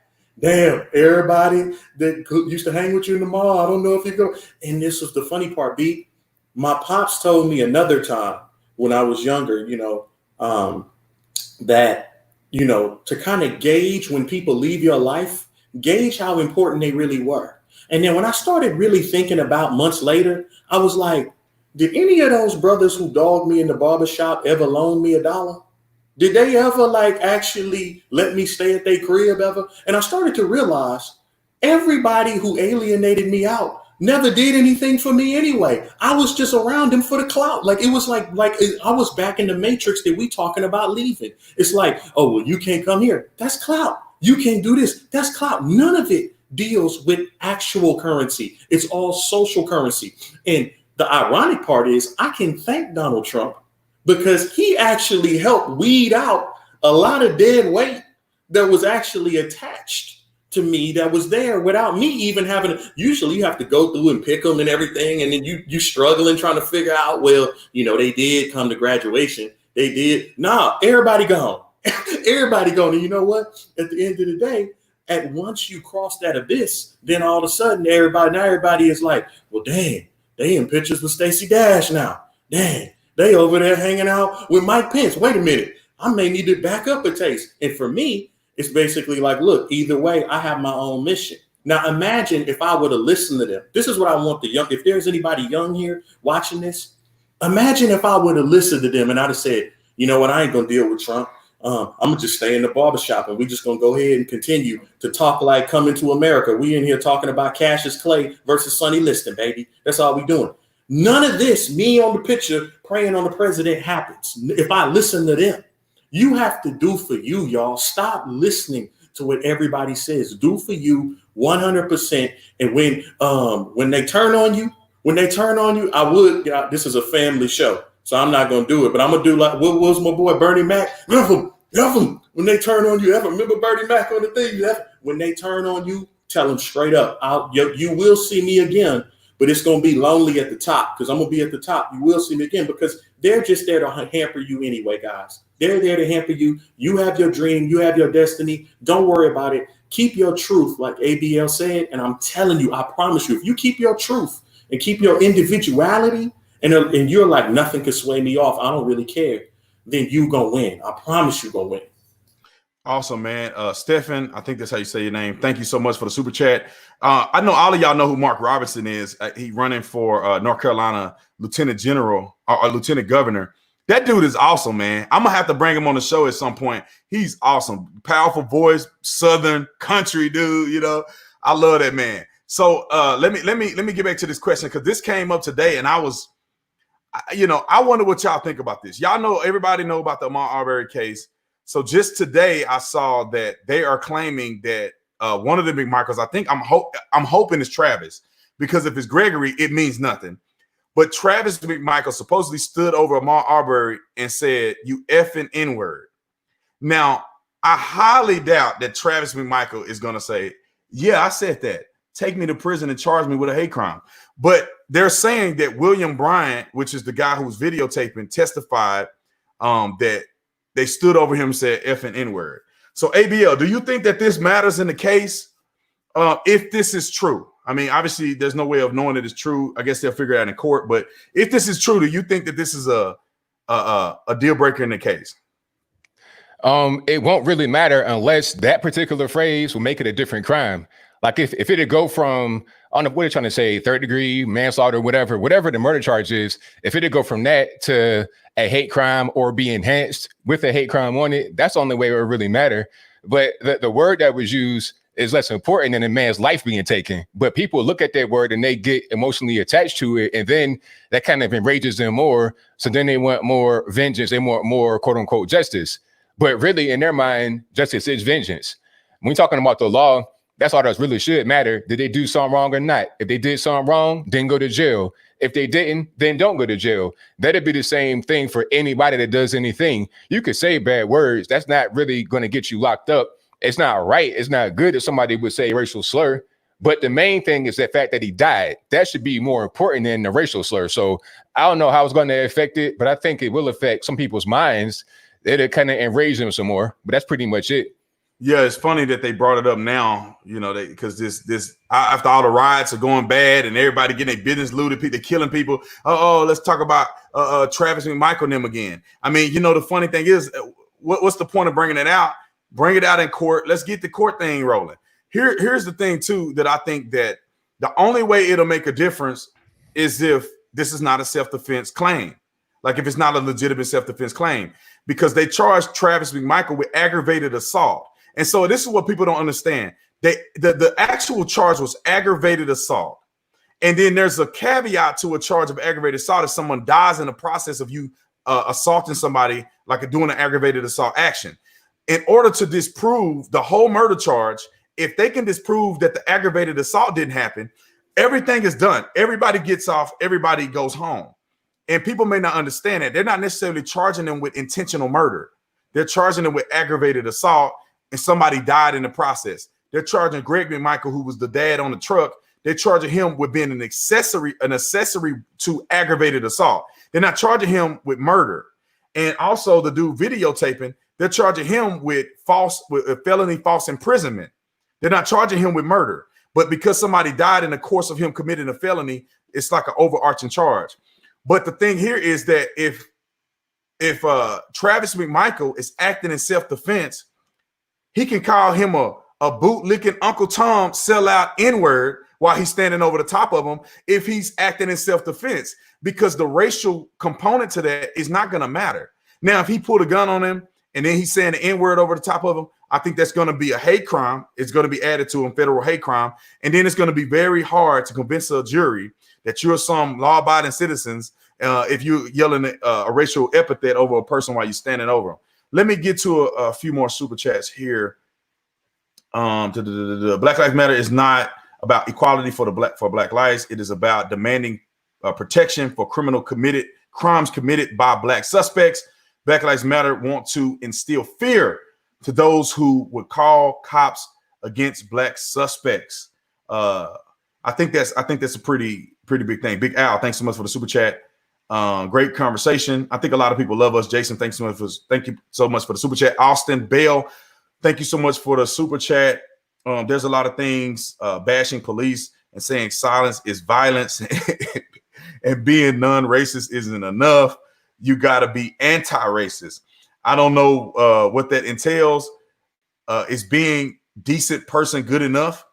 That's a pretty interesting super chat. Like, they are pushing the envelope 100 times over. Like, you can't just say, I'm not a racist. You have to come out against racist people. And it's not that you're coming out against racist people, because everybody would. They want you to come out against people who they perceive may have possibly thought about perceiving in a dream in another life about being racist. That's what they want you to come out. And they don't want you to just say, I don't think that was a great comment. They want you to wear a mask. They want you to throw a Molotov cocktail in a building. They want you to just go full ham on some BS. But I want to touch on this real quick with you guys, because I think it's important. Are we as a nation, and specifically as a community of African Americans, and not us, because I know we smart enough not to do this, but are some people falling into the category of supporting criminals more than they support quality individuals? Because someone brought up the funeral. Everybody, celebrities, everybody's at a funeral, and they just said that you can't go to church. All this time, you couldn't go to church because COVID-19. God ain't important enough for you to go to church. And some of these pastors who don't have the Holy Spirit in them, and they do not believe in what they're preaching because they think COVID-19 can outweigh the power of God. They don't think it when they want your money, though, because God can mysteriously turn your money into blessings in the atmosphere. But God can't somehow heal and protect you from COVID-19 if you're worshiping in his sanctuary. So they won't let people come to church and worship God, but then they have people in the church for this Floyd's funeral. But if Ben Carson was to pass away today, do you think, Derek, do you think that they will show love to Ben Carson more so than George Floyd when Ben Carson has done something that people in the world will never do? What's your thoughts, Derek? And ABL, I saw the face, man. I want to get you in there. I honestly think, to be totally honest, the only way Ben Carson would get his just due, we would have to fight. The social media people would have to fight, do our own streams. We'd have to start a march and get the news cameras to go out there. I'm not even sure if we'd have to like start a bonfire or something just to get like media, because they won't look at it. Now, here's my issue with what you were saying earlier when it comes to these black pastors. A lot of these black pastors, most of them are in the Democratic Party. We know most of them, their votes have been bought, whether it's bought and paid, whatever. We saw a pastor the other day say Donald Trump wasn't welcome to hold the Bible. Now, how are you as a pastor sitting here worried about the position somebody's holding a Bible? I thought the whole point was to promote the Bible. Now you worried and talking about he's holding it upside down and backwards and he wasn't welcome. And you got Joe Biden in the same church.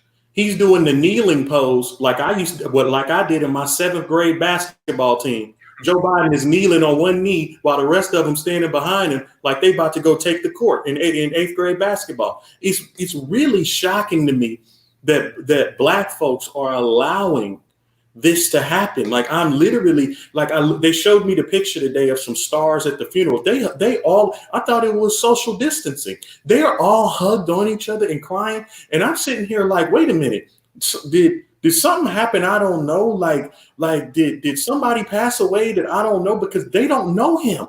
And this was my whole issue. My whole issue was this. I'm very familiar with Houston, Texas. You know what I'm saying? I spent high school time in Houston, Texas. I know George Floyd went to Yates. You know what I'm saying? Went to Yates High School. I know that. I got love. I got love for it. It's like, look, bro, he shouldn't have passed away. And I want to reiterate, he should not have passed away. But who are you to tell anybody else that they need to rock the shirt, do this, that, or the other, when I don't even rock a shirt for my own homeboys that got shot? I don't rock a shirt for my own family members that got killed, bro. I'm not you looking real followy right now. And people are like, well, wait a minute. And it's like, when I bring that to them, they snap and they're like, well, wait a second. Am I really in the Matrix? Am I in the Matrix right now? Am I wearing the shirt and the shoes and the hat? And a month ago, they had y'all all wearing jogging suits. Like y'all was about to go to the Olympics. Y'all was all wearing jogging suits.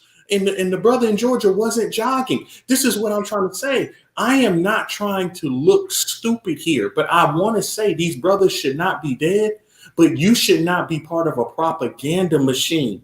You should not sit up here. I got people now in Minnesota talking about, I need to get scalp tickets to the funeral because Ludacris is showing up.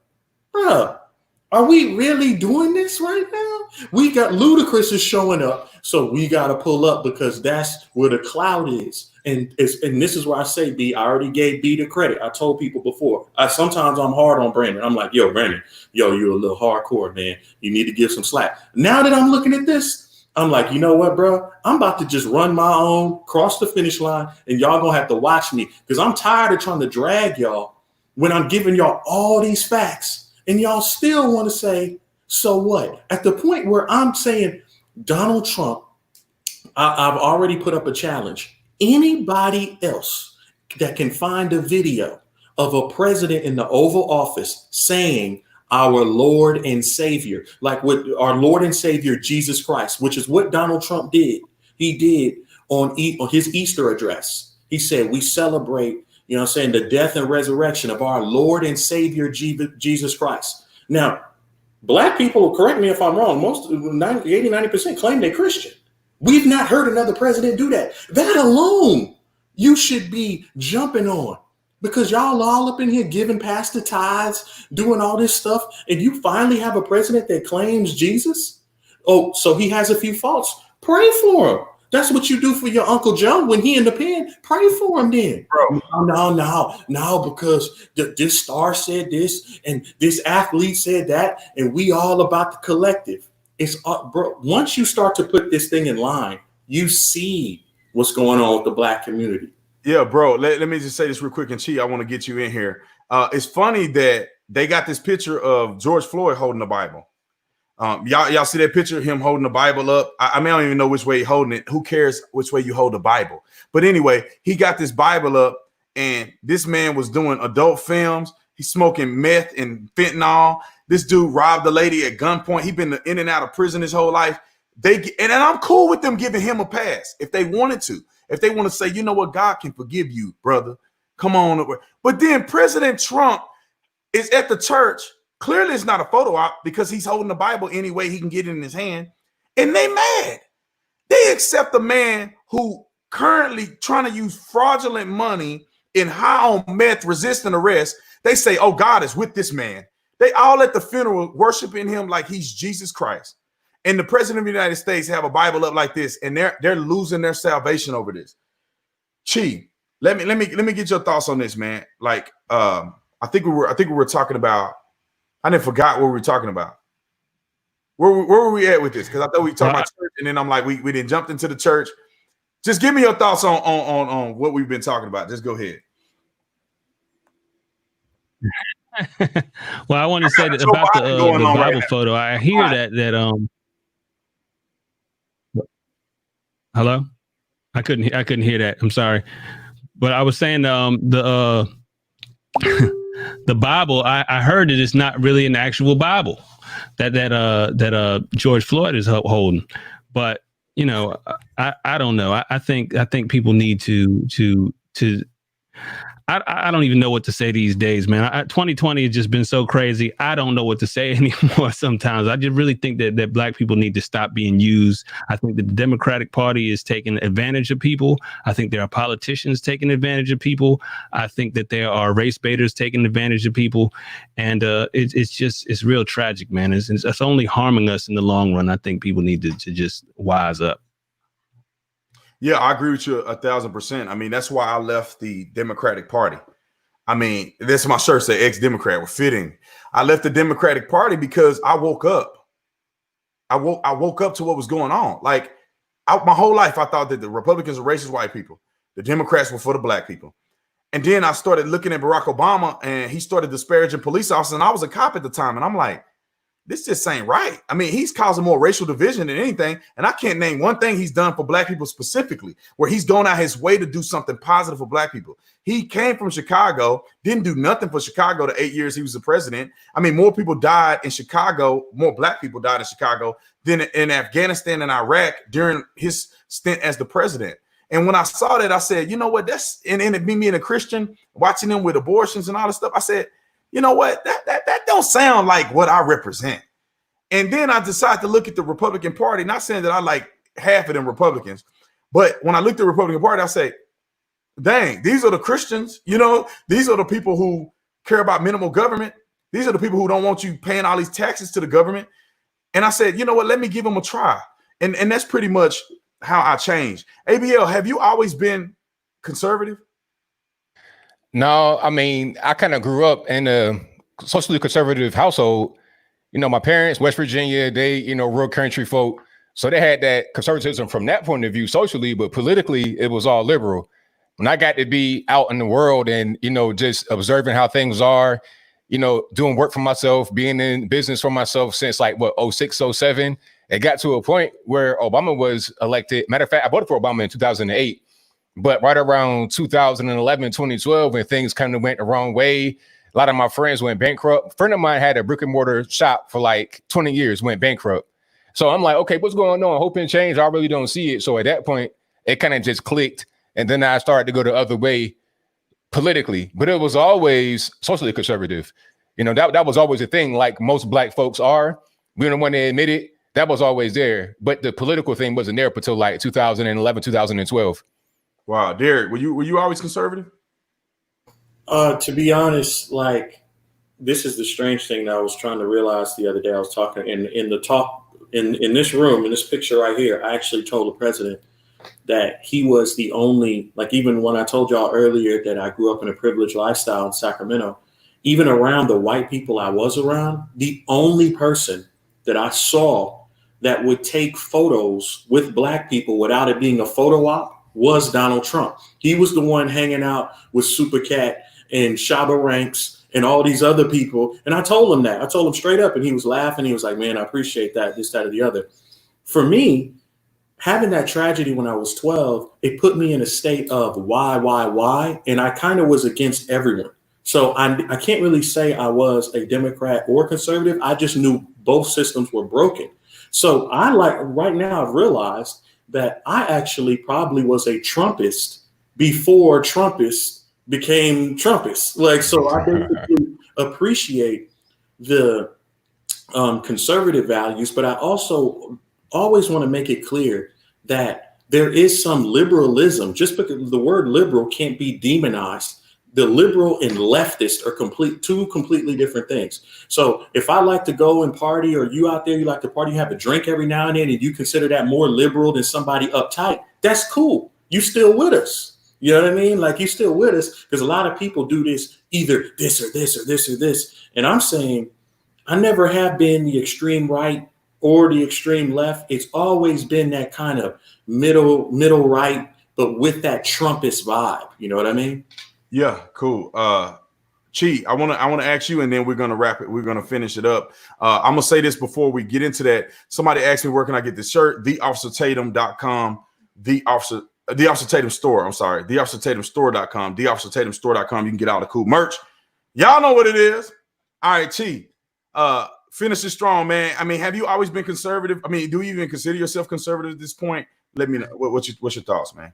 Yeah, I consider myself a conservative. I have not always been conservative. I haven't even voted for a Republican president as of yet. I will be doing that in 2020. I think that, I've always been someone who looked at truth and fact and reason, and tried to separate emotions from reality. And so as I was growing up, I grew up in liberal circles. I mean, the city that I live in is the most liberal city in North Carolina. So it's always been, I've been surrounded by liberals. And then I had this epiphany when it came to race. I was always studying race, and I felt like some of the things that I heard the left saying about black folks was just not true. I was involved in crimes and stuff when I was a kid, so I had a lot of friends who were drug dealers. And the leftist narrative was always, oh, these kids have to do it. And I knew my friends, and they didn't have to do what they were doing. They were just doing it for fun and for clothes and polos and everything that we were into at the time. So I just started looking more into that, and I started reading books by Shelby Steele and others. And eventually I realized, I'm not really a Democrat. I'm not really on the left. I'm more conservative in my thinking. And after reading Thomas Sowell, it just kind of sealed the deal for me. Yeah, I'm gonna say that. I'll finish at that too. ABL, what's your favorite book? What's your favorite book? And then you don't have to talk about it. Just give me the title of your favorite book, and I'm gonna go to Derek, because Chi already said his. And I think it's invaluable, because some people want to know where can they get information at? What books can inspire you? ABL, do you have a book that you think is Black Rednecks, White Liberals, Thomas Sowell? Read that. So, Derek, what's your I like that one too, but what I like to do with people when they start is break down the matrix. So there's a book, and I think there's also a sequel called Lies My Teacher Told Me. And it's basically goes into some stuff that you learned in school that is completely ass backwards. And you won't believe some of the stuff you see in there, but it's the truth. It's common knowledge. You could go straight from that book, look it up, and be like, wow, it's right in my face. But again, it's called Lies My Teacher Told Me. And what that does is it gets you in that zone of like, okay, maybe I need to look at things. I need to back up a taste, because what I've been told may not be fully correct. Yeah, 100%. The book that I like, and I always forget the name because I haven't even picked it up in a while, but it's Discrimination and Disparities by Thomas Sowell. I mean, that book will change your mind. It will change your life. He goes into research about it, about how just because there's disparity doesn't mean that there's discrimination. There's disparities in all kinds of different things that mean that there's malice in it. So I want all of you guys, man, thank you guys for coming on, but I want you to share your social media again so people can know where to find you, man, because I think everybody consistently does a wonderful job at saying what's true, saying what's logical. And I want people to go and follow you guys. So if y'all watching right now, go follow these gentlemen, support their channels, because all of them are doing great work. ABL, where can they find you at? Yeah, the best place to go right here on YouTube, search ABL. I come right on up, first result. Also, go to my website. That's AnthonyBLogan.com. That is ANTHONY, the letter B, LOGAN. I'm everywhere. I'm on Facebook, Instagram, Twitter, YouTube. Find me everywhere. ABL, you said you write articles on your website, right? Yeah, I do auto writing on my website. You got merch? Because everybody keep talking about those flags in the background. Oh, yeah. Yeah, these flags, they're available. You can go to my website. There's a section on there on the menu that says Witten Flags. You can go right there. You go to one of my videos, it'll be right there in the box. And these hats and everything, I got those on the website as well, under the merch section in the store. So everything is for sale. Entrepreneur, baby. Entrepreneur. The Officer Tatum is where you can find this at. Derek, where can they find you? And if you got something else you want to plug. Yeah, you can't find these. These are custom made right here. It takes a lot to put your, look, man. It's hard to get your right hand on the president. I can't promise anybody that. That's priceless right there. You know what I mean? But no, you can find me at Derek Gradenigo on Instagram and Facebook, and at D Gradenigo on Twitter. And before I go, I want to tell people, please, when it comes to this situation going on in Minnesota, please go support the GoFundMes of not only Floyd, but also the other people that they're forgetting about that have passed away, the 6, 7, 8, however many years, Black Americans that have been killed by riots or rioters. The media, ironically, is not mentioning them, including Italia Kelly, who's, like I said, mom's reached out to me. Go to her GoFundMe, support them because they need help too, you know. And I hate it that we're the only voice here. I really do. But if we keep pushing forward, maybe we get to a place to where we can overthrow whatever wicked regime is going on that's only promoting trying to help Black Americans if it's in their agenda. Cool. Chi, where can they find you, brother? Yeah, you can find me at youtube.com/considerculture, facebook.com/considerculture, Instagram, considerculture, Twitter, considerculture. And I want to thank everybody for being here, especially you, Brandon, for inviting me. I enjoyed it. I appreciate it. Yeah. Do you still do photography? Absolutely. Yeah, that's what I do. That's my main job. I do media in general. So a lot of media work. You have a separate website for your media where people can get their wedding pictures taken or whatever. They can get 6 feet distance, but they can still get these pictures. I actually do it for a university, and I won't say that because it'll cause me some problems. Yeah, I feel you, bro. Well, I appreciate it. So all of you gentlemen, I appreciate you coming on. Everybody that's been watching, thank you. Catch us next week on Thursday. We change it up. There may be some different people on here, but every Thursday we'll have a panel discussion. Thank you all for the super chats. God bless y'all for supporting. Make sure y'all follow these brothers. Make sure y'all. That's a good way to. I guess if you want to support me, support them. That's how you support me. Supporting all of us. So anyway, I love you guys. I'll see you next week. Peace.